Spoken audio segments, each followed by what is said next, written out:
अस्सलाम वालेकुम स्टूडेंट्स, हम कर रहे थे एक्सरसाइज 9.3 और हमने इसके पहले 3 क्वेश्चंस कर लिए हुए हैं। आज हमने क्वेश्चन नंबर 4 को स्टार्ट करना है। तो क्वेश्चन नंबर 4 में है फाइंड एक्स। एक्स हमने फाइंड करना है। If tan square 45 minus cos square 60 degree is equal to x sine 45 degree into cos 45 degree into tan 60 degree. इसमें से हमने ये वैल्यूज़ लगानी है tan 45 की, cos 60 की, sin 45 की, cos 45 की और tan 60 की, और उसके बाद हमने वैल्यू निकाल लेनी है x की। तो आइए स्टार्ट करते हैं। tan स्क्वायर 45 डिग्री minus cos square 60 degree is equal to x sine 45 degree cos 45 degree and tan 60 degree. अब आप लोगों को पता है कि tan 45 की वैल्यू क्या होती है। तो tan 45 डिग्री की वैल्यू हमारे पास होती है जी 1। तो tan 45 की जगह लगा लेंगे 1, क्योंकि tan 45 का स्क्वायर है तो यहाँ पर भी 1 का स्क्वायर हो जाएगा। एक चीज़ याद रखिएगा, ये हमेशा tan या sin या cos का स्क्वायर होता है, तो जब भी इनकी वैल्यूज़ आप लगाते हैं तो उसका भी स्क्वायर हो जाता है। माइनस cos 60 डिग्री की वैल्यू क्या है? cos 60 डिग्री की वैल्यू होती है 1/2। तो यहाँ पर भी आ जाएगा जी 1/2 का whole square is equal to x. Sine 45 degree की वैल्यू क्या है? साइन 45 डिग्री की वैल्यू होती है 1/√2। यहाँ पर लिख लेंगे जी साइन 45 की जगह 1/√2। इसी तरह cos 45 डिग्री की वैल्यू भी होती है 1/√2। तो यहाँ पर भी 1/√2 आ जाएगा। इसी तरह tan 60 डिग्री की वैल्यू क्या होगी? tan 60 डिग्री की वैल्यू होती है √3।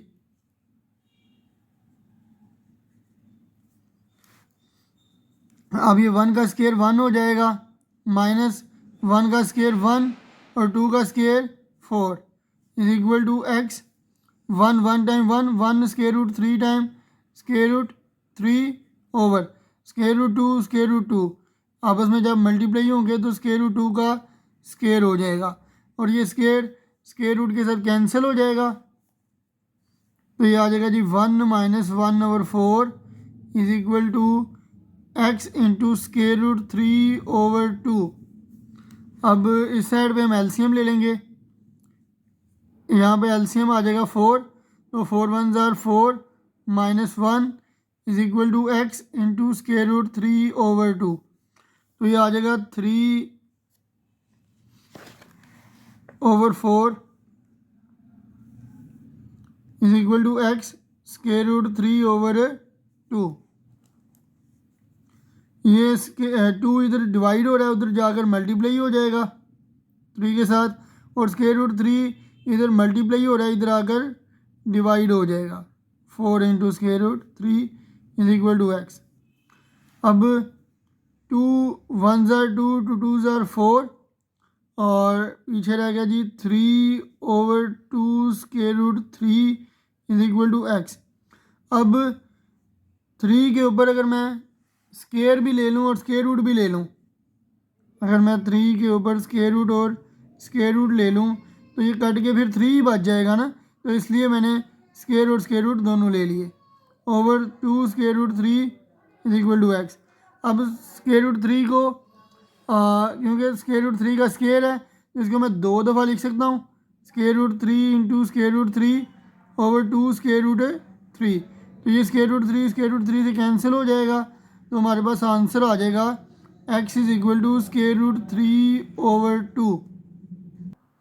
अब चलते हैं जी क्वेश्चन नंबर 5 की तरफ। Find the values of trigonometric functions of the following quadrantal angles. हमने ट्रिग्नोमेट्रिक फंक्शंस की वैल्यू फाइंड करनी है और क्वाड्रेंटल एंगल्स के ऊपर फाइंड करनी है, और ये हमारे पास नेगेटिव एंगल्स दिए हुए हैं। ये नेगेटिव एंगल दिया गया है, हमने इसको पॉजिटिव एंगल में कन्वर्ट करके तो इस उसकी वैल्यूज़ फाइंड कर लेनी है। आपको पता है कि माइनस पाई क्या होता है, 180 के इक्वल होता है, ठीक है, डिग्री के अंदर। तो as in as pi in degrees is 180 degree, so minus pi is equal to -180 degree के इक्वल हो जाएगा। और उसके बाद हम इसको 360 के ऊपर डिवाइड करेंगे, ठीक है। तो 360 को -180 के ऊपर जब हम डिवाइड करेंगे तो इसको जब हम -1 के साथ मल्टीप्लाई करते हैं 360 को, तो ये आ जाएगा -360 डिग्री। और क्योंकि इसका साइन चेंज हो जाता है, क्योंकि इनको माइनस करते हैं तो माइनस में साइन चेंज होता है, तो ये आ जाएगा +180 डिग्री। इसको सबसे पहले आपने कोशिश करनी है कि 2k पाई प्लस थीटा की फॉर्म में लेके जाएं। As we know that theta plus 2k pi is equal to theta,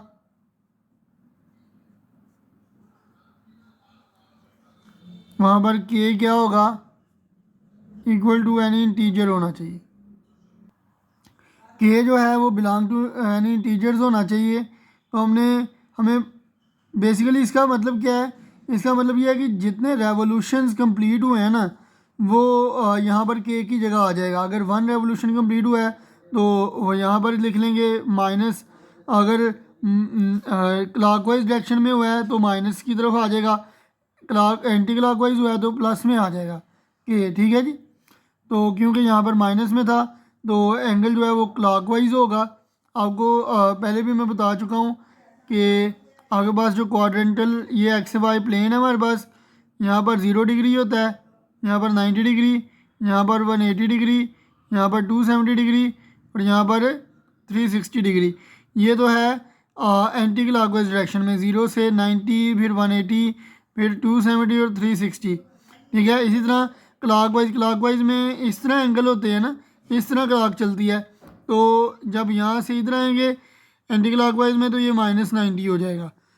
इसी तरह ये -180, जब इधर जाएंगे तो ये -270 और जब इधर आएंगे तो ये -360 हो जाएगा। इसी तरह अगर आप यहाँ पे जाके चेक करें तो -180 यहाँ पे होता है और यहाँ पर पॉजिटिव एंगल कौन सा होता है, 180 डिग्री। तो ऐसे भी आप इसको सॉल्व कर सकते हैं, या फिर जिस तरह मैं हल करवा रहा हूँ इस तरह भी आप कर सकते हैं। मैंने इस तरह करवाया कि आपने इसको 360 के साथ डिवाइड करवाया है। तो 360 के साथ डिवाइड करवाने के बाद आपके पास आ गया है 180 डिग्री। आप इस तरह भी चेक कर लें तो 180 डिग्री ही आएगा आपके पास। अब थीटा जो था हमारे पास वो कितना दिया गया था, -1, थीटा दिया गया था आपको माइनस पाई दिया गया था आपको, और माइनस पाई इक्वल होता है -180 डिग्री के। और जब आप इसको करेंगे तो आपके पास नीचे क्या आंसर आया है, 180, थीटा की जगह आ गया 180 प्लस 2k की जगह ये ऊपर जो वैल्यू आई है आपके पास वो लिखेंगे -1, और इसी तरह इधर पाई की जगह क्या आ जाएगा 180, ठीक है जी। तो आपके पास -180 डिग्री क्या आ जाएगा, 180 प्लस 2k की जगह -1 और यहाँ पर पाई की जगह 180 डिग्री आ जाएगा, सही है जी। ये वाला 180 डिग्री मैंने यहाँ पे लिखा, ये वाला -1 मैंने k की जगह लिखा, सही है। तो कुल मिला के आपके पास एंगल जो आ जाएगा वो आ जाएगा 180 डिग्री। इसको आप चला लेंगे आगे। और अब नेक्स्ट आपने साइन काज टेन सीकेंड कोसीकेंड और कोटेजेंट 6 के 6 ट्रिग्नोमेट्रिक फंक्शंस की वैल्यूज़ फाइंड करनी है। सबसे पहले साइन माइनस पाई लिखना है आपने। वो किसके इक्वल आपने लाया जी? साइन 180 पाई के इक्वल होता है, यानी साइन पाई के इक्वल आ गया। और साइन पाई कितने की वैल्यू क्या होती है? साइन पाई की वैल्यू होती है हमारे पास 0। ठीक है जी। इसी तरह cos minus pi is equal to cos pi, और काज पाई की वैल्यू क्या होगी? काज पाई की वैल्यू होगी -1। इसी तरह ten minus pi, ten minus pi की जगह पाई आ जाएगा ना, तो टेन पाई की वैल्यू क्या होती है? टेन पाई की वैल्यू 0 होती है। इसी तरह cosecant minus pi, cosecant minus pi cosecant pi के इक्वल हो जाएगा ना, तो कोसीकेंट पाई की वैल्यू क्या हो जाएगी? इन्फिनिटी हो जाएगी आपके पास।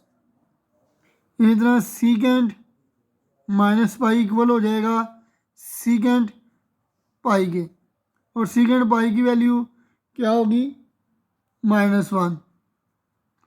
लास्ट है जी कोटेजेंट माइनस पाई, कोटेजेंट माइनस पाई यानी कि कोटेजेंट पाई के इक्वल आ जाएगा, और कोटेजेंट पाई की वैल्यू क्या हो जाएगी?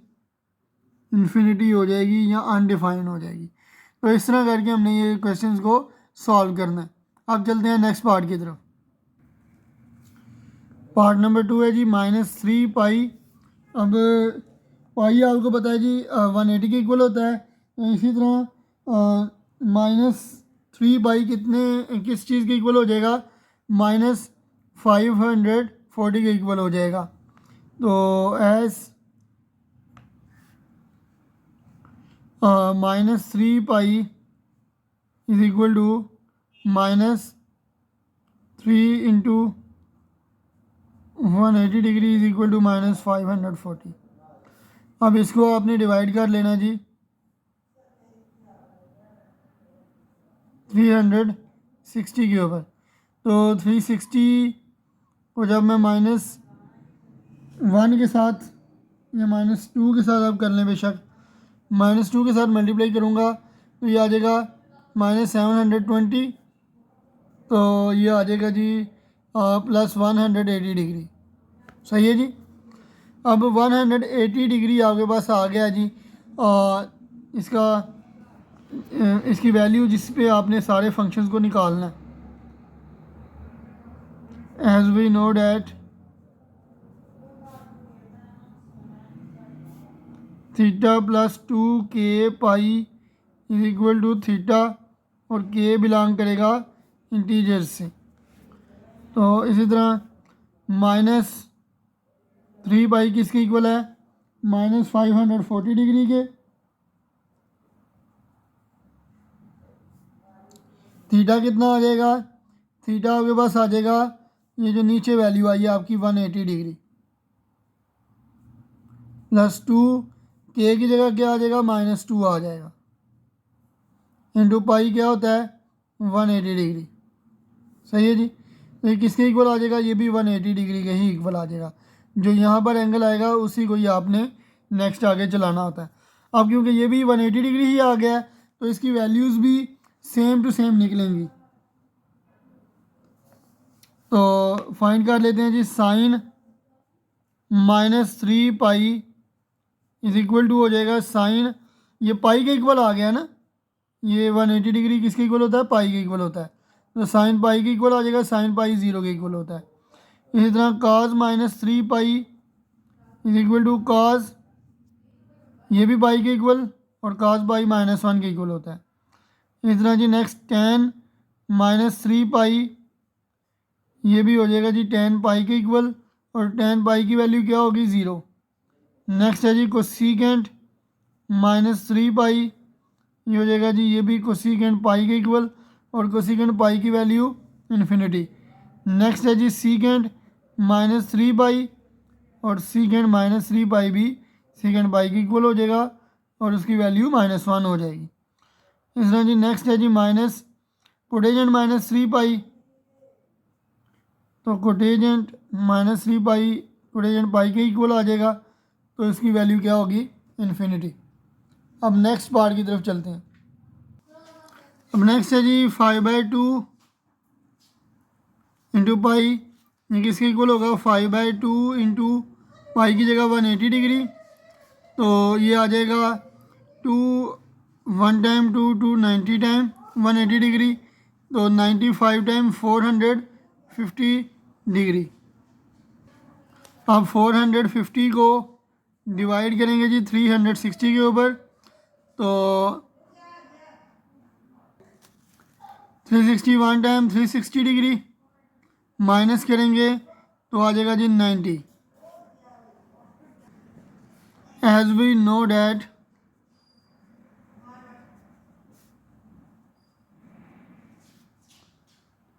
Theta plus 2k pi equal to किसके होगा जी, थीटा के ही इक्वल होगा, और वहाँ पर k क्या होगा, बिलोंग टू इंटीजर्स करेगा। तो थीटा हमारे पास क्या दिया गया है, 5/2 यानी कि 450 डिग्री, और 450 डिग्री को आपने कैसे डिवाइड किया है, नीचे आ रहा है 90 डिग्री प्लस 2 के की जगह 1 और पाई की जगह 180 डिग्री, तो ये किसके इक्वल आ जाएगा, थीटा के इक्वल। थीटा क्या है, 90 डिग्री के इक्वल। अब आपने वैल्यूज़ फाइंड करनी है सारे फंक्शंस की 90 डिग्री के ऊपर। सबसे पहले साइन की वैल्यू फाइंड करेंगे।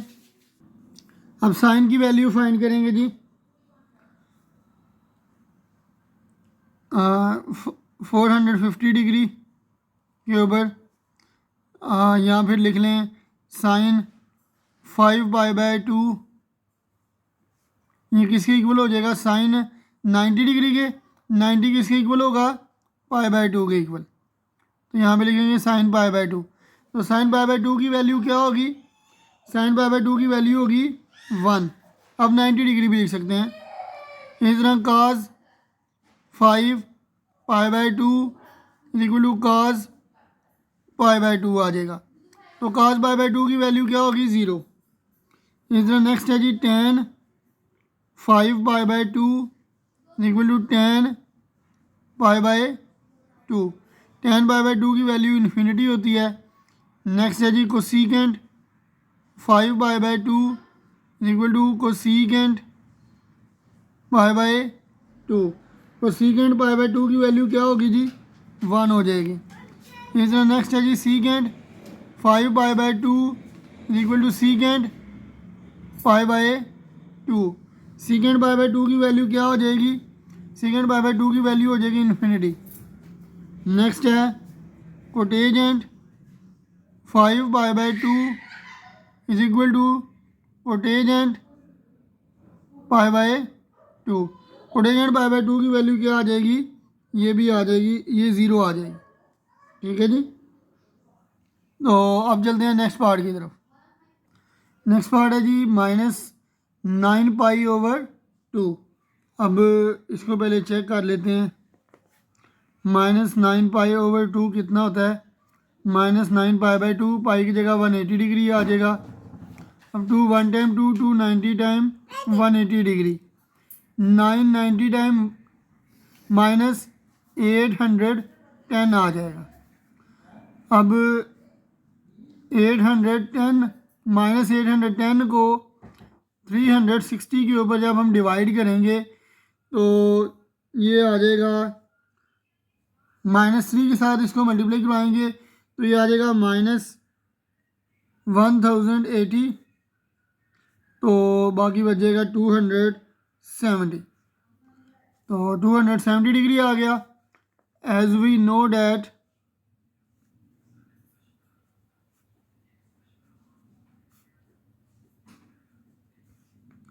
Theta plus 2k pi is equal to theta where k belongs to an integer. तो -9π/2 किसके इक्वल आ गया जी, और ये -810 के इक्वल था, और वो किसके इक्वल आ गया है, 270 के इक्वल। अब 270 इसको हम कैसे लिख सकते हैं? इनफैक्ट सॉरी, ये मैंने डायरेक्ट लिख दिया है। ये आपके पास थीटा लिखेंगे जी हम 270 प्लस 2 के की जगह -3 इंटू पाई की जगह 180 डिग्री आ जाएगा। तो ये इक्वल टू थीटा ही आया था और थीटा 270 डिग्री है, तो यहाँ पर आ जाएगा 270 डिग्री। अब हमने 270 डिग्री पे sine, cos, tan, secant, cosecant और कोटेजेंट की वैल्यूज़ को फाइंड करना। तो सबसे पहले जी sine -810 is equal to sine 270 degree. तो साइन 270 डिग्री की वैल्यू क्या होती है? -1 होती है। इसी तरह जी कॉस -810, तो -810 का मतलब है 270 डिग्री, तो कॉस 270 की वैल्यू क्या होगी? 0। नेक्स्ट है जी टेजेंट -810 डिग्री, तो ये आ जाएगा tan 270 डिग्री। तो tan 270 की वैल्यू क्या होगी? इन्फिनिटी हो जाएगी। इसी तरह नेक्स्ट है जी कोसीकेंट -810 डिग्री, तो कोसीकेंट -810 की वैल्यू हमने निकालनी है 270 के ऊपर जी। तो कोसीकेंट 270 डिग्री कितना होगा? -1। नेक्स्ट है जी secant -810 degree is equal to secant 270 degree. तो सीकेंट 270 डिग्री की वैल्यू क्या होगी? इन्फिनिटी हो जाएगी। लास्ट है जी कोटेजेंट -810 डिग्री, तो कोटेजेंट 270 डिग्री की वैल्यू आ जाएगी जी हमारे पास 0। ठीक है जी। तो स्टूडेंट्स आज के लिए इतना ही। मिलते हैं नेक्स्ट वीडियो में। अल्लाह हाफिज़।